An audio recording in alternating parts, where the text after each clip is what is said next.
Hello everyone, welcome back to my mini blog. তো তোমরা সবাই কেমন আছো? দেখো, আমার একটা মিশো থেকে পার্সেল এসেছিলো, সেটাই তোমাদের সাথে আনবক্সিং করে শেয়ার করছি। তো এইটা আমি ডেজির জন্য অর্ডার দিয়েছিলাম, ডেজির একটা গ্রুমিং কিট। তো এটা একটা কম্বো ছিল, এটাই আমি অর্ডার দিয়েছিলাম। এর সাথে এসেছিলো দেখো, তো এখানে দেখো এটা একটা গা ঘষার জালি টাইপের এসেছে। এর মধ্যে তোমরা শ্যাম্পু দিয়ে দিতে পারবে, এর ভেতরে শ্যাম্পু দিয়ে তোমরা ইউজ করতে পারবে। তো এটা খুবই ভালো, এটা আমি ইউজ করিনি কিন্তু দেখে ভালোই লাগছিল, অনেক রিভিউ দেখে নিয়েছি। আর এটা একটা নেল কাটার আর নেল শেপনার। নেল কাটারটা বেশ ভালোই ধার আছে, ভালোই কাটা হয়।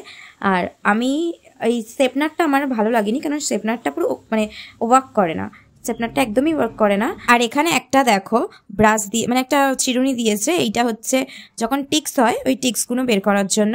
আর এখানে একটা দিয়েছে ব্রাশ, ওদের যে লোমগুলো হয় ওই লোমগুলো যেগুলো আঁচড়ানোর পর এক্সট্রা যে ডেড হেয়ারগুলো থাকে ওগুলো চলে আসার মধ্যে, আর ওইটা পুশ করে বের করে নেওয়া যায়। আর এখানে দেখো এর প্রাইস একদমই অ্যাফোর্ডেবল, অনলি 260 রুপিস নিয়েছিল।